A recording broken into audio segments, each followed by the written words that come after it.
Happy February 12th, everybody, and welcome to another episode of the Best Picture Blowout. Helmick here, along with my partners in crime, Timothy. Yay. And we're going to have somebody sitting in for at least one of these tonight, and that is our usual MC, Smitty. Yay, I saw one movie. I'm going to try my best to watch the remaining 3. Or at least one of them. Or 2. I don't know. Let me see. It's Lincoln, Silver Lining Playbook, and Zero Dark 30. I would recommend watching all of them if you can. Yeah. Oh, no, there are 3 movies that I want to see, even though we're not talking about them tonight. So anyone that was sitting here like, oh, those are the 3 movies tonight, yay! We're going to be like, oh, no. You also need to go relearn your alphabet. Yes. Because in all of our creative wisdom, alphabetical order. Yeah. It's better than wrestling creative. No, come on. They just use a dartboard. Oh, this is movies. It's not wrestling. We don't have to bring wrestling up into every podcast. Okay, let's talk about Body Slam. God. It's a movie. One of those days where I just want to fire you.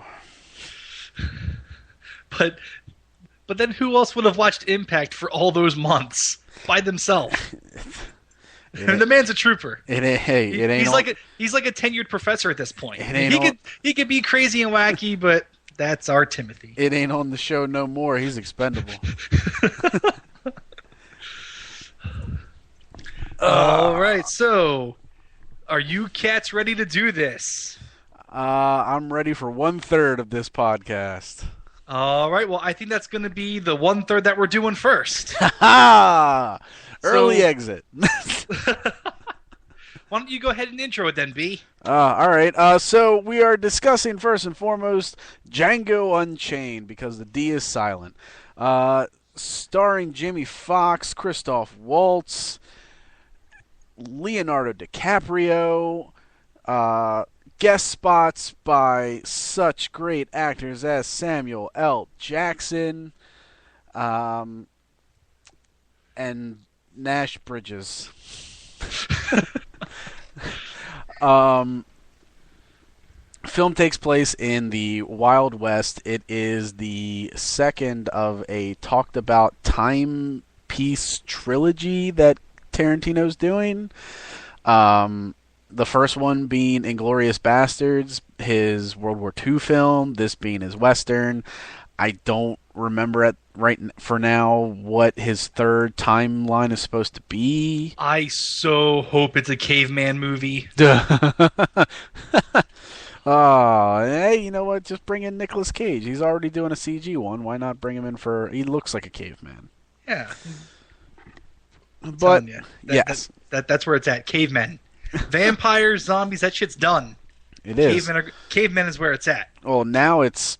or no, is it Vampires Again for Beautiful Creatures that comes out this month? That horrible, supernatural, like, romance, teenage, chick flick, something. It was awful. I don't know if have you seen trailers for that? I have not seen trailers for that. All right, well, we'll talk about that later. Anyway, this film, as I said, stars Jamie Foxx as Django, a slave who is freed by Christoph Waltz's character, Dr. King Schultz. And he starts by recruiting Django to help him with a bounty. Essentially, Dr. King Schultz is a bounty hunter, and he knew that Django was someone who worked on a plantation alongside 3 people he was hunting down for a bounty.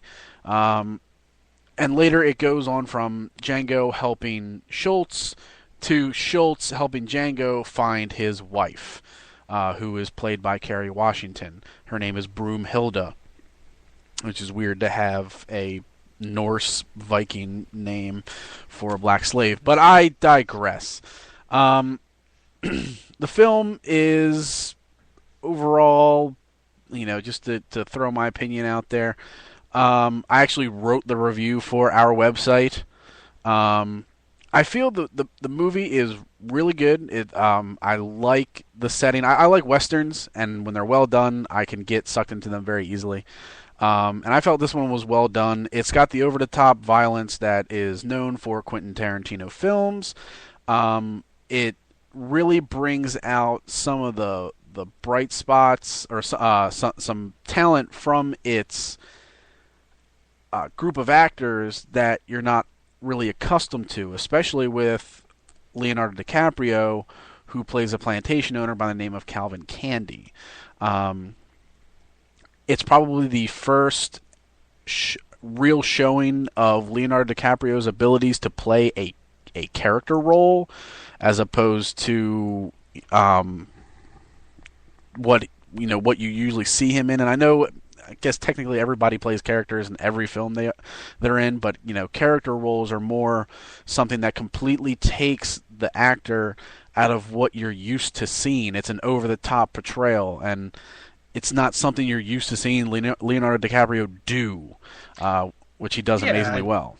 Yeah, I think I get what you're saying. Where in most movies, I see Leonardo DiCaprio as pretending to be something. Like in The Departed, he was pretending to be a cop who was pretending to be a criminal, or in I'm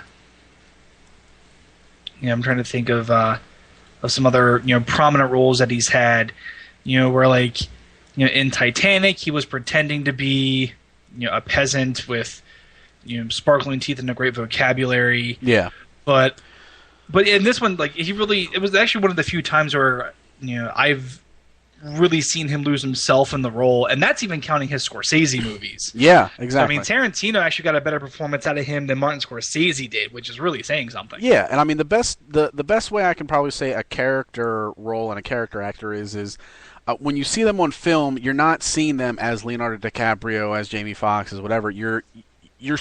They absorb the role so well. You see them as Calvin Candy. You see them as Dr. King Schultz.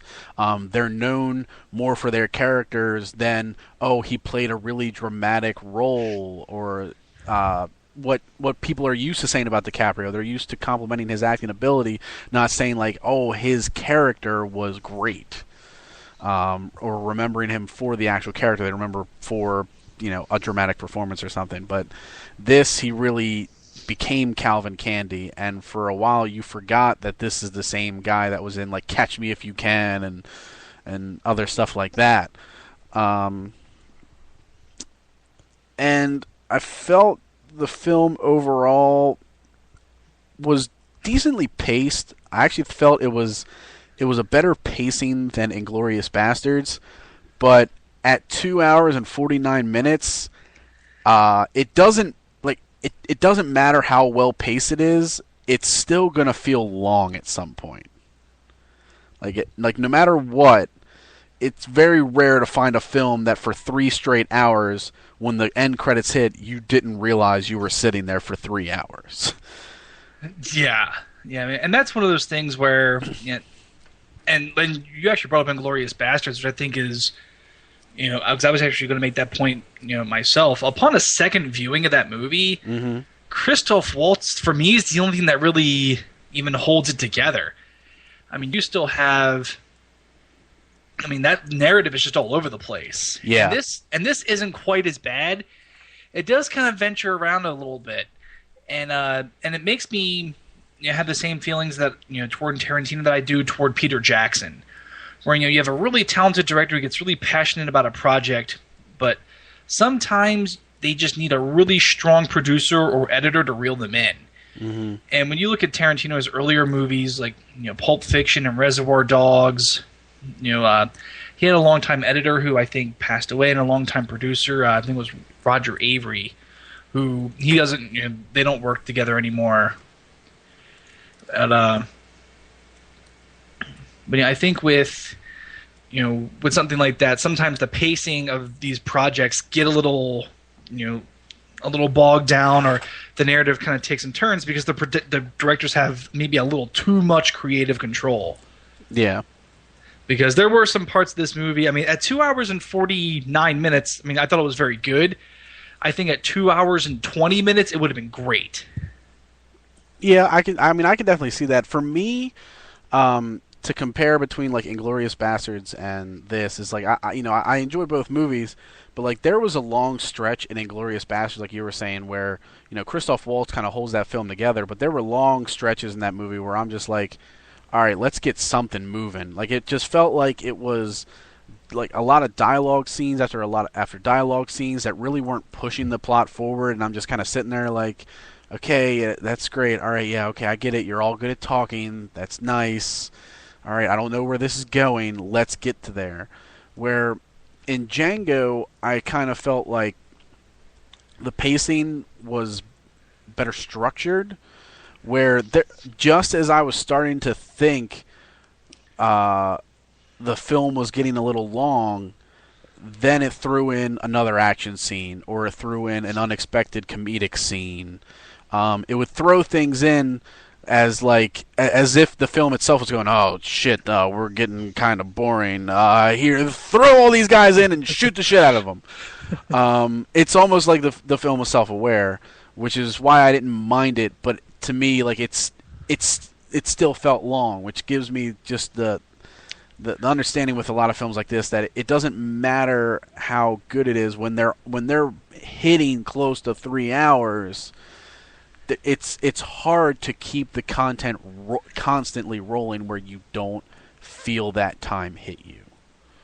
So that's like one of the big, I guess one of the big or one of the glaring negatives for it as far as I'm concerned. Other than that, though, I actually really, really enjoyed this film, and I actually think it's one of Tarantino's like best movies. Like I actually put it up there with Pulp Fiction, which I think is my favorite Tarantino film. So I kind of put them neck and neck, at least in my opinion. Mm-hmm. Timothy, you want to get in on this? Yeah, I'm not sure about you guys, but I kind of felt that Tarantino essentially rewrote Christoph Waltz's characters from Inglourious Basterds and put him in the Wild West and less Nazi-ified. Yeah, I never really. I'm not sure if it was maybe the same character, but a lot of the mannerisms. Yeah, mannerisms were all there. Yeah, I agree with that. I guess a lot of the smiling and like the way he presented his character, there was some similarities to his character in Inglourious Basterds. Yeah. Well, that's because the Germans are sneaky bastards. Yeah, but other than that, I did feel the character was different enough, to at least to stand out in that film and to differentiate. So I didn't think it was a carbon copy, but there was. It's pretty close. I mean I don't even know if I would say it's close. The only things that I would really say are similar is the mannerism. Just like how he's constantly smiling when he's talking. Like just the way he kind of moves when he's talking, when he's sitting there and exchanging with Django. I can see it. Other than that, I mean, it's been a while since I've seen Inglourious Basterds, but from what I can recollect of it, I mean, that's really the only thing that I can connect is just how he moves and smiles when he talks. Yeah, I mean, for me, I guess it would be one of those things where I would probably notice it and have a bigger problem with it if I didn't enjoy watching Christoph Waltz. Mm-hmm. Because I know a lot of actors have always been been trashed and talked about for playing the same role every time, and Tom Cruise is a popular one, but for probably 30 years Robert De Niro played the same type of character all the time too, and not too many people really complained about that. Yeah, but I think where Waltz's character in this one differs is that he does have a much gentler side to him, even though he is a bounty hunter. Mm-hmm. And that was a lot of my favorite parts of the movie were the scenes with him and Django. Like there was one scene, and it was actually I thought one of the more cleverly written scenes was when Christoph Waltz is looking down his rifle and he's lining up a shot, and he asks Django if this is the guy, and he says yes. He says, "Are you positive?" He said, "I don't know." He said, "Well, why don't you know?" And Django says, "I don't know what positive means." And the type of stuff like that I thought was what really lent a lot of authenticity to the movie. Because one of the complaints that I had was that the soundtrack did not fit with this movie at all. I mean, it doesn't fit with the time period, but I actually like the soundtrack. The soundtrack didn't bother me as much. Yeah. Well, you know what? You two were completely entitled to your opinion. Good. Asshole. Entitled to shove my foot up your ass. Ah! Get him. Oh. Get him. Ain't nobody got time for that. Yeah. I got plenty of time. I don't work tomorrow. Oh yeah, hey, neither do I. Oh wait, well, I'll probably do it Thursday since I got to do the thing at Brian. So I'll be there Thursday. Wait, where are you gonna be Thursday? Oh wait, that's why I work Thursday. Wait, so Friday. I'll be there on Friday. I'm not working the rest of the week. What are you talking about? No, because tomorrow we do the Dave and Buster's thing. Yes. Then Thursday, I remember that another job interview. So Friday, my foot will be inserted into Helen's ass. All right. There we go. Well, and I will have time for that on Friday. Damn it. Ha. As far as some other performances go... By the way, Helmick, you're going to have to pick me up at the airport. All right, fair enough. I felt Jamie Foxx as Django started off a little slow in the beginning, but by the middle, when he had to play... Schultz's advisor to the whole underground fighting thing. The Mandingos. Mandingos, thank you. And then into his own near the final stretch. I don't know if you guys are wanting to talk spoilers or not, so. I've seen it. I mean, so yeah. It won't be spoiling it for me. Yeah. Well, I'll try to keep from it. I'll let somebody else break that. But I felt he was stronger as the movie went on, but in the beginning he was clearly overshadowed by superior performances. Yeah, and I think a lot of it too was just with the way it was written. Because I mean, early on, Django doesn't even have a whole lot of lines. Mm-hmm. I mean, it's a really quiet portrayal. And I mean, I guess as the movie went on, he needed to have a stronger performance because of the characters who came and went. Yeah. But I thought by the end of it, I thought his character, the evolution of the character had kind of come full circle. Mm-hmm. So it would be interesting to see, and especially upon within the second or third viewing, you always end up picking up a lot more stuff than you missed the first time around. Yeah. But I think my favorite acting from Jamie Foxx, though, really was probably within that first hour and a half, mm-hmm. where he has to do a lot of things with his posture, with his body language, with his looks, because Christoph Waltz is doing 85% of the talking. I'm just thinking about the scene where he chooses his first outfit, and he chooses that fucking blue pompadourish outfit. Like, where you can just tell he has no fucking clue what he's doing. Right, exactly, and that was the type of stuff that I loved. Yeah, I mean, this movie's also really funny. It is, and that was something I wasn't expecting. It makes there's I've seen with the Klansmen. Oh my god! Talking about their hoods, and the whole theater was rolling. I mean, it was just really well written, really funny stuff. That if you think about it, you can imagine them having this type of discussion before going out on a rally. That stuff was too funny. I did not see that coming a mile away. And when they pulled that out with the Klansman scene, oh my god, I was no good. He wasn't. I was there. Along with Samuel Jackson's performance in that movie, while not Oscar worthy, God, for a while did he steal just about every scene he was in.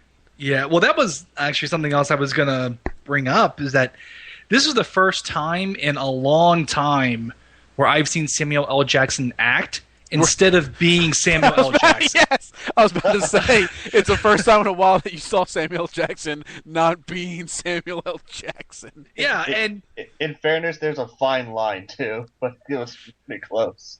Yeah, but I think he is intense and he yells a lot, which is very Samuel L. Jackson.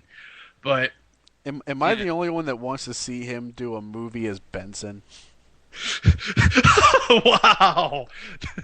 Is that awful? That's a good pull. I'm like, you know what? If they ever wanted, if anyone in Hollywood got so desperate for an idea, they pulled out Benson. And the thing is, Jackson will do it. Jackson would do it. He would do it in a heartbeat. Oh, but he was so ridiculous.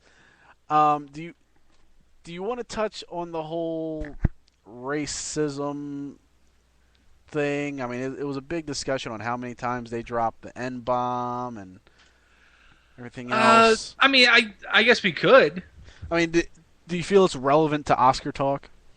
Sure. I mean, it's relevant to the movie. I mean, and some people were bothered by it. Mm-hmm. And some people thought, well, it was just the way that they talked during the time. I think it's a little bit of both. Now, I see where both sides, I see where both sides, would have their point. My argument, though, is that everybody who drops that constantly gets dead. Mm-hmm. So I don't see how they're glorifying it or glamorizing it when everyone who says it dies. It's like everyone who said you got red on you in Shaun of the Dead. Yeah. They all died too. I mean, I think he did use the word just a tad bit too much. Like, I know that it's... I mean, I personally, I wasn't offended by it. I wasn't made uncomfortable, and I'm not going to sit here and say that it's racist or, anything like that. But it's like, after a while, it's like, my brain kind of was like, okay, I know it's the times, but damn. It don't have to be every other word. I mean, they... but though it seemed like they kind of used it more that way in the beginning than they did towards the end of the film. Yeah, I actually felt the opposite. Anytime they were at the whole time they were at Candyland. Fair enough. Yeah, I just think it's one of those things where, it's like when you, in the South Park movie, when they say the word fuck, they use it so much, it really loses any effect. Yeah. By the end of it, so I'm just like, well, okay, this is, what it is. Mm-hmm. I mean, again, I see both sides of the argument. My thing is just, I think everybody in the movie who said that ended up dead. Yeah, I think so. I mean, I don't know. It didn't really take me out of the film at any point. So there is that. I mean, it never took me out of the film. I wouldn't sit there. If anything, the only thing that took me out of the film is seeing Jamie Foxx's dick. I wasn't interested. Yeah, I don't know. It was again, I've seen enough of the new gross out comedies that always end up with penis in them somewhere. Where I'm like, well, that's another one. Oh, I know. It was just weird, that they waited until then to finally show something. Like, they had all these scenes earlier where they cut away, or the camera just ended right before they could show anything. But near the end, they decide, all right, he's hanging upside down. Let's show his cock and balls. Yeah. That's what just stood out for me. It's like, wait, so you avoided something like this so many times earlier in the film, whether it was him or his wife or somebody else, and now you want to show a dick? It just threw me off. The way that he edited it earlier in the film to where he was just like, hey, here it is. In the end. But from what I see here, Christoph Waltz is in the running for supporting actor against Alan Arkin from Argo, Robert De Niro in Silver Lining Playbook, Philip Seymour Hoffman in The Master, and Tommy Lee Jones in Lincoln. Now, I haven't seen all those films to judge, but what do you think are Waltz's chances of walking away with an Oscar in this? Ooh. Give me the list again. I heard Alan Arkin, I heard Tommy Lee Jones, I heard De Niro, and Philip Seymour Hoffman. Ooh. See, I haven't seen The Master. I haven't seen The Master either. I really wanted to. Oh, I don't know. See, with this type of stuff, I always try to go by, like I try to think of who like I would vote for, and then who I think would win. I don't think De Niro would win. I don't think he will. I mean, De Niro was really good, but I don't think it's necessarily an Oscar-worthy performance. It's probably, of the movies that I've seen, it's probably between Christoph Waltz and maybe Alan Arkin, but I wouldn't. Maybe Alan Arkin. But right now, I would say Christoph Waltz wins. Well, that's how I feel. That's how I feel. So no chance for Tommy Lee Jones? No. Okay, I haven't seen Lincoln yet, so I'm. Yeah, I mean, I don't know. Again, I think with the way his character was written in Lincoln, he could win because of that. I think strictly based on performance, it's probably between Arkin and Christoph Waltz. That's what I'm basing it off of. Yeah. Okay. I was just curious. But I personally felt that DiCaprio should have been up for Best Supporting Actor too for his portrayal, since it was a character performance. But because a lot of people were surprised he didn't get nominated. Yeah, well, he was a surprise, and I think Affleck not being nominated for Best Director. Yeah, that was a really big surprise because I think I'm not sure if he won the Golden Globes or. I think he did. Yeah. Yeah, I think so. And I thought usually that means it's a sign of nomination or something. So it's really weird. Yeah. But overall with Django, I can see some of the reasons why it was nominated for Best Picture based on like character performances and everything. For me, it's personally a very enjoyable film. I know the ranking thing is later, so I'm not really like ranking it per se, but I don't give it a strong shot at winning the Oscar at all.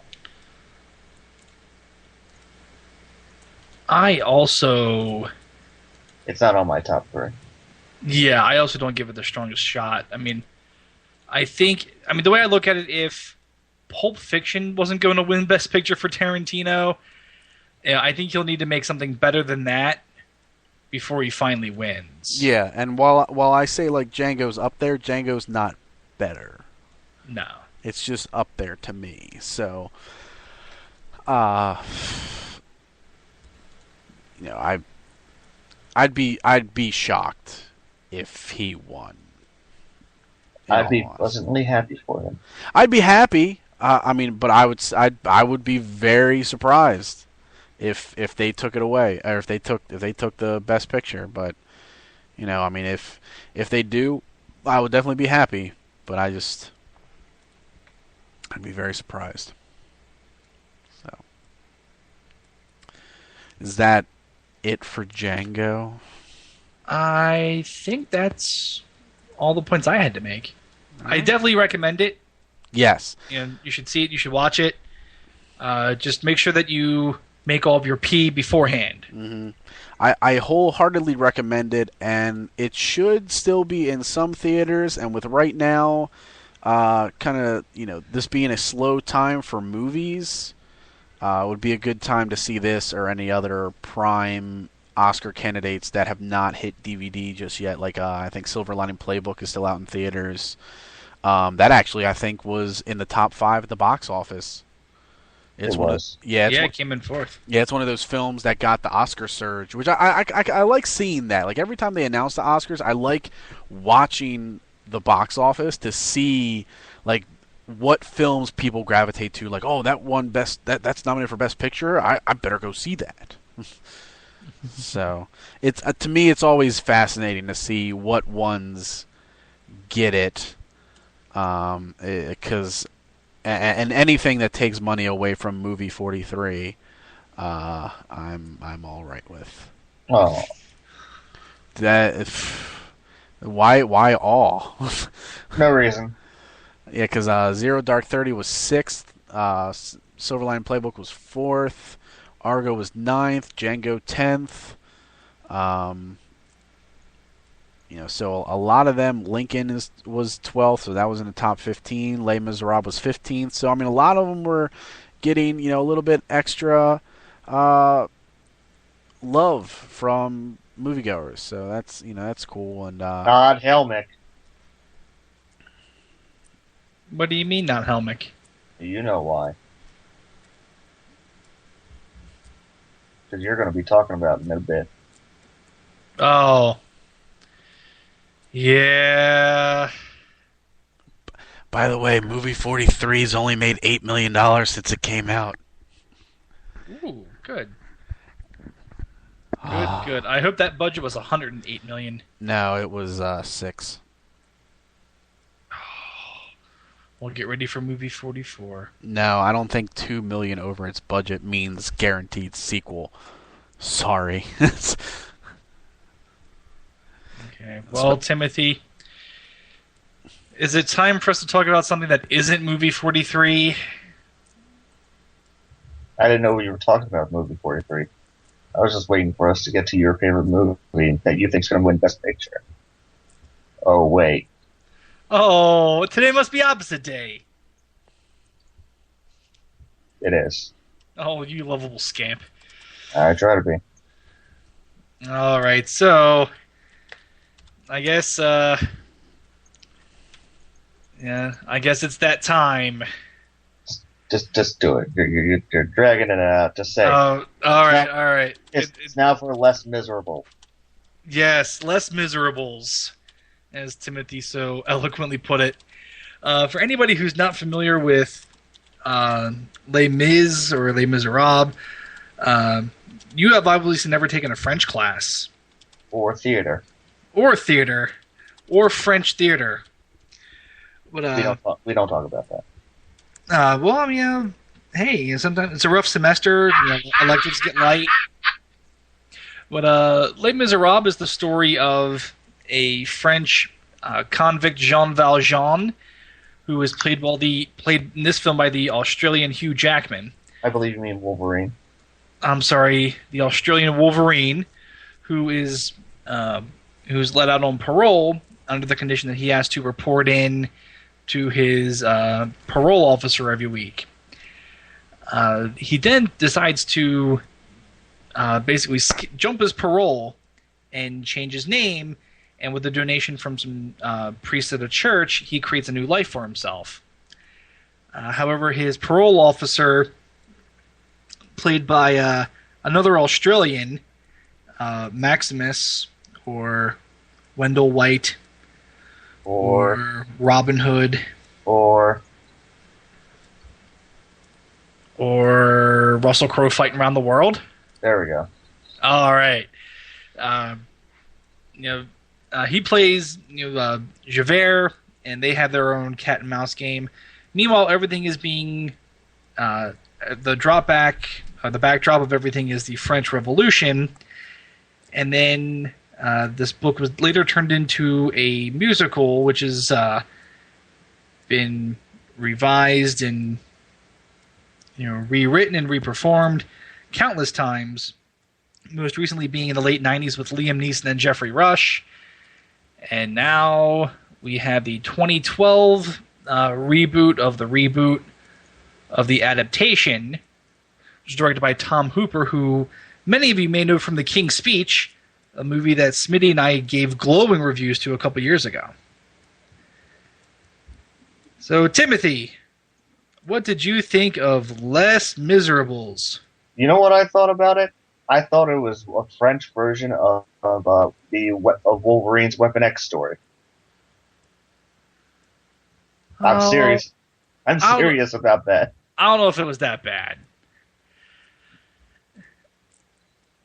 I mean, again, with this type of movie, I mean, it's always hard to fit a story that's as big as Les Miserables into a movie that's even 2.5 hours long at this point.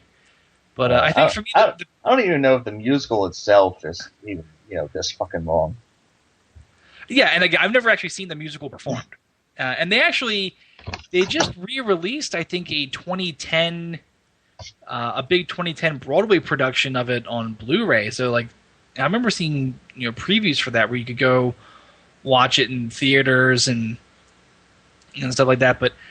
And I would have much rather watched that, because if you're going to have a musical, and this is really done more like a modern opera where all of your dialogue, everything is being sung to music, you should probably get some actors that can sing, or some singers that can maybe act a little bit. I don't know what you're talking about. I thought Russell Crowe sang very well. You are a filthy liar. I am. Yeah. But he was better than Anne Hathaway. Oh, God. Yeah, I mean, I don't know. I mean, I guess if you were going to do a dramatic, somber, telling of this cast would look really good on paper. But then when you're going to have them all sing, it really ends up dropping off. I mean, Russell Crowe, for the work that he's done in the past, the guy has an acting voice of, the guy's got a singing voice, rather, of, 1 octave? I mean, everything is just, kind of flat. I mean, Hugh Jackman, you can tell he has musical theater experience. But then even when you compare him to some of the characters that are introduced toward the third act, like Marius and Horlas, those guys, you can tell, you could tell they had a real singing background, and it just made everybody else, seem so just amateurish in comparison. Yeah. Well, except the fact that, the one person in this movie who surprised both you and I the most is Sacha Baron Cohen. Yeah, Sacha. I don't know how. I mean, he is in another movie that is nominated for Best Picture. I mean, this is 2 years in a row. Because last year he was in Hugo in a supporting role. Yeah, and we found out that Helena Bonham Carter can act with another male actor that's not named Johnny Depp. That is true. I mean, of course, I've seen the two of them together in Tim Burton's Sweeney Todd, so I was already kind of groaning at that point. But I mean, I thought they were fine. I mean, their characters are supposed to be the, I guess, as close to the comic relief as you can get. They're kind of, schemers, and they're just, it's a real jab at the, at the lower class who are trying to, push their way into the upper class and social climb, back at the time. But, I think really the big thing that, the big failing of this movie is just the fact that, your actors can't sing and your singers can't act. And I think that's just a really big downfall. Because I thought the direction was fine. I liked the way everything was shot. But I just don't think that... they had some pieces there, but I think that they were really counting on the name itself to draw in a lot of the accolades. How did that work out? Not well, I bet. Let's see. I don't know how much money this... Well, this movie's made $140 million, domestically. So, and for a movie that long, that's usually pretty good. You get a movie that's 2.5 hours long, you typically won't see... you typically won't see as many showings in a day. But, I don't know. I think this may have worked out better if it were like a sing-along. You know, you could have followed the bouncing ball. You know, everybody could have sang along, had a great time. Don't you lie to me. I would have had a blast. You know, get a couple of scotches in me and, you know. Only a couple. Yeah, I don't drink I can't really drink like I used to. Okay. Just trying to keep you honest. Yeah. But you are right about Anne Hathaway. Anne Hathaway, for as much as I raved about her in The Dark Knight Rises, 'cause I thought she was surprisingly good as Selina Kyle, she is absolutely atrocious in Les Miserables. Well, thank goodness you don't have to deal with her much. Yeah, well, I mean, she played again. Anybody who has read the book or seen any of the prior musicals, seen any of the prior musicals, prior movies, and Anne Hathaway plays Fantine, who is the young French woman who is forced into prostitution by the harsh times, and who's most notably for singing probably the biggest song from Les Mis, "I Dream a Dream." And she completely butchers that song. Yeah. And the one thing about that scene too is it was shot in this really awkward close-up. Like that's the one thing. I liked a lot of the action. Well, I thought you wanted to get a good look of the inside of her mouth. Yeah, like a lot of everyone else. Yeah, like a lot of the set pieces were designed well, and when there's movement, that's directed fine. But yeah, during the singing, you don't need a wide-angled shot of Wolverine or of Wolverine or Russell Crowe fighting around the world, screaming into the camera. That was one of the things I thought was distracting. I did feel that I wasn't sure if this was a real Russell Crowe movie because he didn't fight anyone, and then about halfway through the movie, he actually had a little fight scene with Wolverine. It's like, oh, this is actually a Russell Crowe movie. yeah. For all the fighting around the world that Russell Crowe has done in the past, he doesn't really do much in this one, and that was disappointment. And that was one of the things where I really thought that this film did kind of fall short again. It really just seemed to be more of a collection of Les Mis' greatest hits, sang by your favorite celebrities, and not a whole lot of narrative was really added into it. If anybody who's read Les Mis, and I'm not going to worry about spoilers for a book that's 150 years old, the Javert character is actually really tragic. When you think about it, I mean, this is a guy who spends 20 years of his life chasing this fugitive, and then once he realizes the fugitive is a better man than he is, he's got nothing left to live for, and his whole morality is turned in on itself. But you really didn't get any of that in this movie. The only thing I really got out of it was a lot of singing and French rebels. I can't believe the French Revolution actually took place because they were some of the worst planners ever. Yeah. Well, you figured furniture would be able to protect you a lot. Yeah. Well,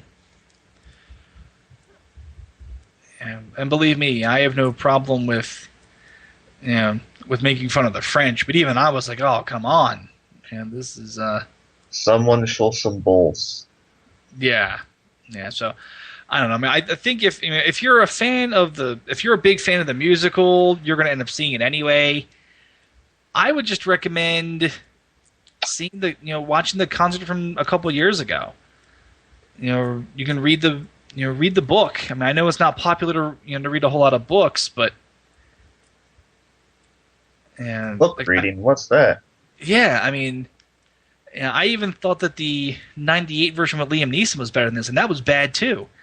There's also another version from 2000 with Gerard Depardieu and John Malkovich. I haven't seen that, but with that type of casting, I think I would like that better too. Just a really shocking disappointment from Tom Hooper. I really expected him to do a lot better with this. I think we can also live without seeing a movie of Les Miserables. for several years to come. Yeah, I don't think. Yeah. Yeah, it was a TV miniseries, not the most recent, less miserable. Yeah, I mean, I just think that I know it's something that's done, every little bit. It's like Shakespeare. Somebody will come through and, put together a retelling of Shakespeare or a reimagining of a Shakespeare work, or they'll update it. Patrick Stewart's been in a lot of those that were like made for TBS and TNT. I don't think this one. I mean, and the thing is too is that there have been other adaptations of this in in recent memory that are way better. So I don't recommend it based on that alone. Yep, don't see it. You shouldn't do it. Just don't do it. Just walk away? Just walk away. All right. So when you walk away, are you going to be walking to a boat? Well, I'm only going to get on the boat when there's a storm and the ship's sinking, and if there's a tiger on it. You, sir, are a genius.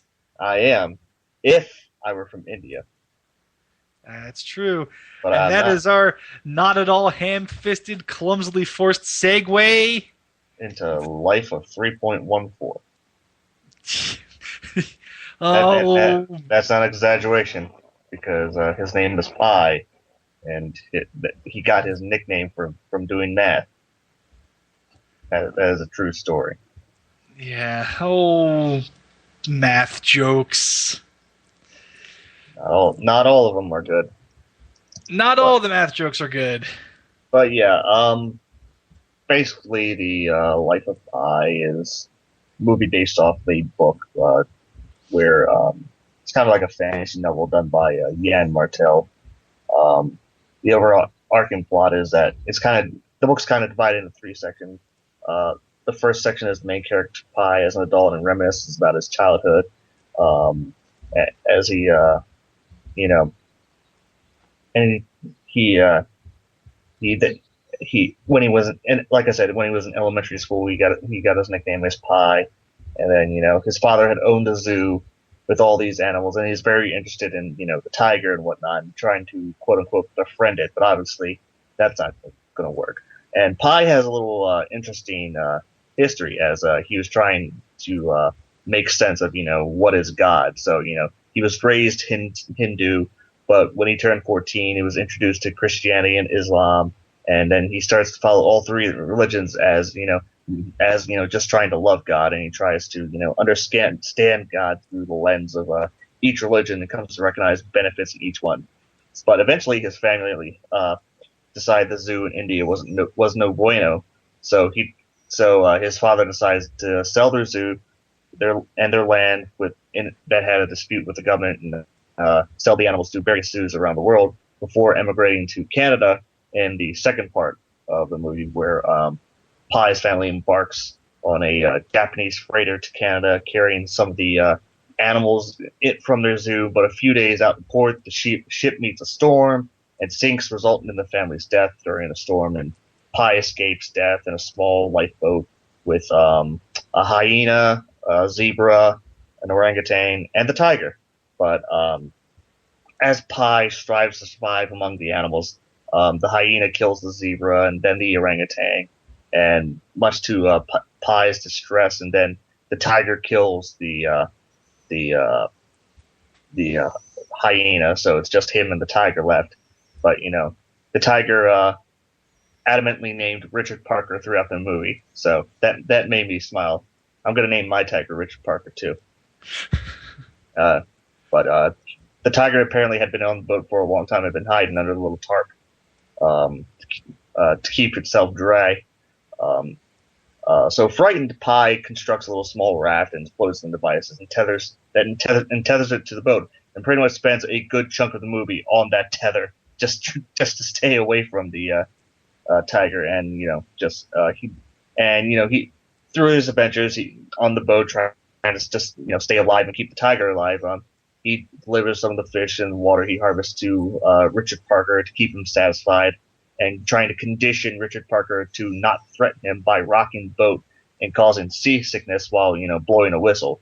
And eventually, Richard Parker learns to tolerate Pi's presence, and they both live on the boat. So Pi recounts various events while adrift, including discovering an island of carnivorous algae that's inhabited by meerkats. And about, I believe, was like 227 days on this lifeboat finally, washes up on the shores of Mexico, and Richard Parker immediately goes into the jungle where, him and Pi leave each other. So in the third part of the movie, I believe ministers from Japan come to try and talk to Pi about, how the ship sank, and,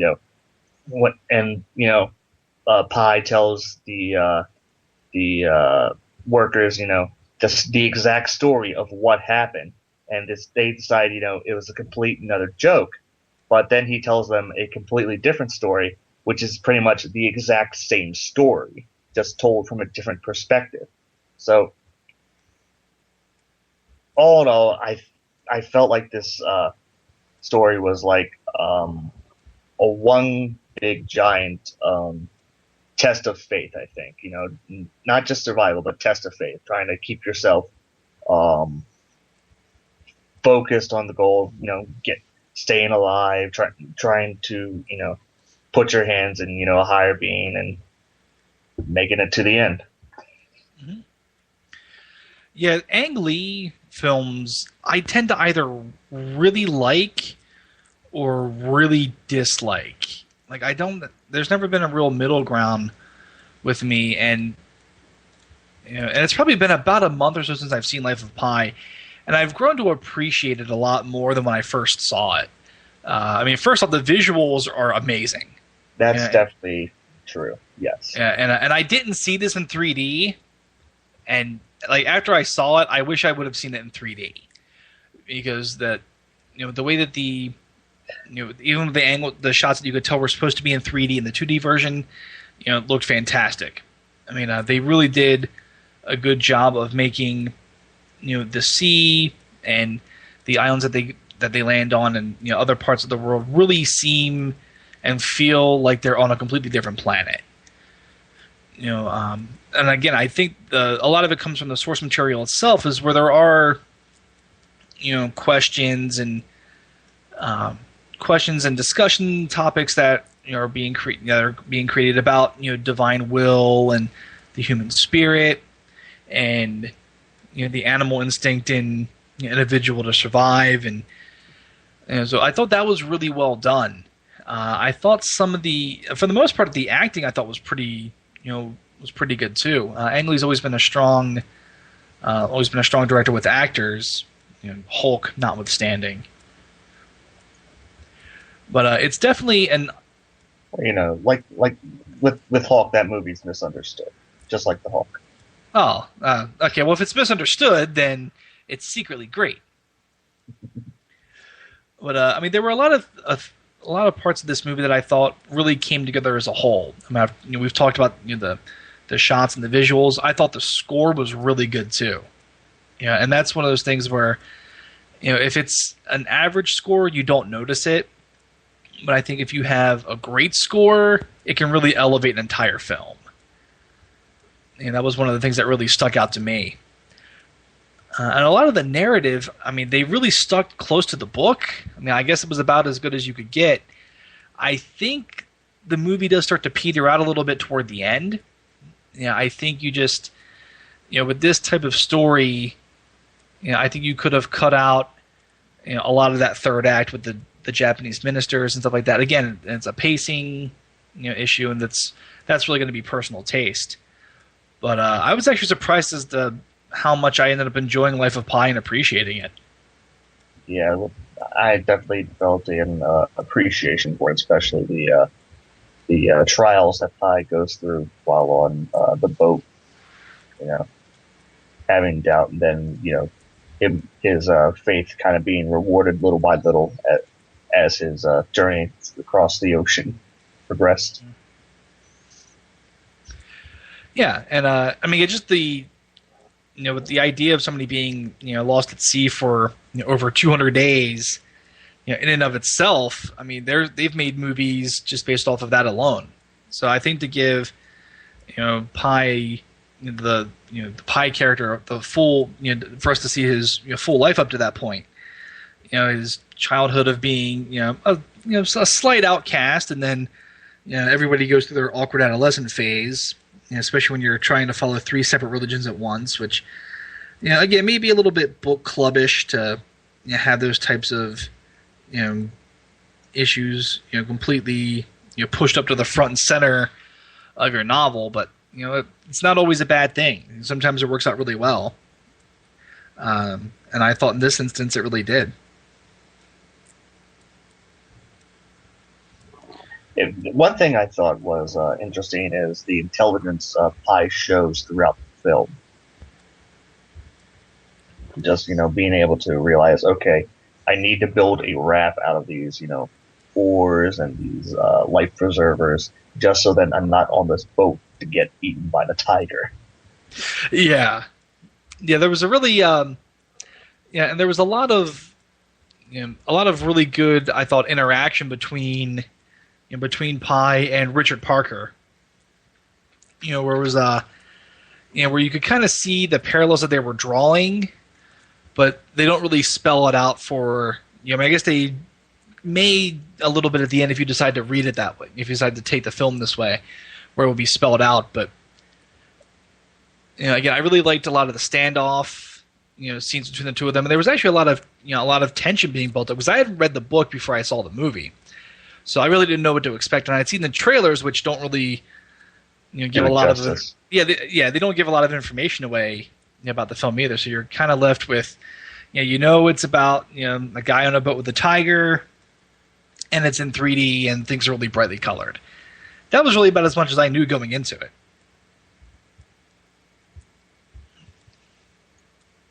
So, again, I thought, really well made film technically. I probably think that I appreciate the film on that level more than I enjoy it as like a really entertaining, engrossing film. But I do think this is probably one of the Ang Lee films that I've enjoyed the most in quite some time, probably since Crouching Tiger, or maybe even The Ice Storm, back in the 90s. Really good stuff. I'd like to see him continue in this frame where he can work a lot more on the technical aspect, and then keep his score writer and his director of photography with him too. Yeah. I got nothing else to say about this movie outside of, you should actually go see this movie. It's really good. Yeah. I do recommend it, and I think especially if you're interested in the technical aspects, or if you're a film student, or if you're thinking about going into film school, or something like that. There's a lot of again, technically, very, very good. I have nothing really bad to say about the movie. I just didn't like it as much as a few other movies that were on the list. Yeah. But good stuff. You should go see it. It is better than Hulk. Just a little bit. But Hulk's misunderstood. Just a little bit. Just a little bit. So I guess we have one more of these shindigs left. Yeah, we have Lincoln, Silver Linings Playbook, and Zero Dark 30 that remain. All right, so I think that could be... Yeah, and I don't want to get away from spoilers, but this will probably be the only... It's going to be the only one where I really like all 3 movies that we'll be talking about. So I think that would be pretty fun. And then we will have our short conclusion, where we will pick our top 3 films and list them from third to first, and what we think should win the Academy Awards. Because I'm sure the entire Academy is listening to us. I was going to list it from second to first, because you'll know what number 3 is. Oh, okay, we can do that too. You are... I always got to make it difficult. Such a difficult rapscallion. So, well, I believe that is everything that I have for this episode. You should definitely see Django. Definitely see Life of Pi. Les Mis. Go to Redbox. Go to your local video store. Go to an actual theater and watch it. Yes, if you can go to an actual theater and see professional singers and professional musicians on a stage, then I would recommend it. This film adaptation, I would not. The theater. Yes, the theater. or see the version that Stewie and Brian from Family Guy with Kirk Cameron as Jean Valjean. Kirk Cameron. Is Tracy Gold in that by any chance? No. Man. Sounds like a lot of disappointment right there. I know. Next he's going to tell me that Alan Thicke's not in it either. He's not. Well, yeah, I didn't tell him, so.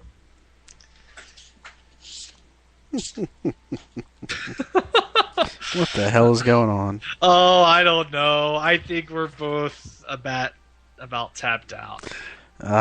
Fair enough, I suppose. All right, well, thanks for listening, everybody. And make sure to tune in the next time we do this. It will be before the 24th. Hey! Yeah. It's not going to be like last year where I had to do 2 on the day of the Oscars. Oh, that's what you think. Oh, shit. Nah, poop. In fact, he's going to do all 3 of them on the Oscars.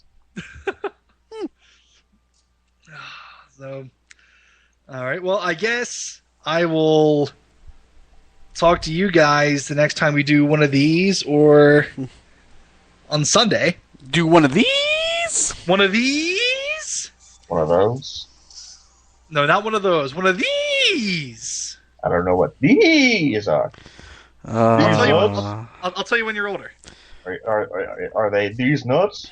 Oh, see, you already knew. Yeah, why are we explaining it if you already know? What's going on here? What is it? What is it? What are these shenanigans? Would be much of a podcast if there weren't any shenanigans. That is true. I especially guess, especially not one of ours. I guess he's accurate. Well, Smitty, I guess over the next indiscriminate amount of time between now and our next viewing, you got some movies to watch. Yeah, we'll see. Or at least one. Or none. Yeah, we'll see. All right. And Timothy, I guess between now and the next time, you don't have any movies to watch. No, I don't. All right. Don't lie to him. All right, Timothy, you have a double feature of A Haunted House and Movie 43. The best that January has to offer. Is it really the best January has to offer? January at the movie theaters is like a graveyard every year. I could always go watch Gangland. Well, you could. Gangster Squad. I'm sorry, Gangster Squad. I guess you could. Technically, it's February now, so. Well, yeah. Wait, what is that? What does February have to do with anything? I don't know. I probably should go watch Identity Thief. The hell is that? It's the Jason Bateman movie. Oh. I mean, I guess. It's not going to happen, but, you know. It's a thought. Yeah. You go see Beautiful Creatures. Comes out on Valentine's Day. Or Hansel and Gretel. You're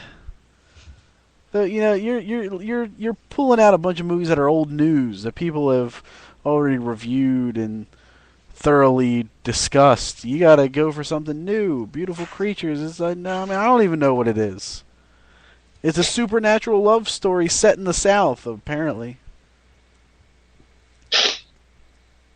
Is it really? That's what it's the first line of the description. All right, we're stalling now. Yeah, we should probably let these people go. All right, you're stalling. You know what? You know what? I'll go see A Good Day to Die Hard.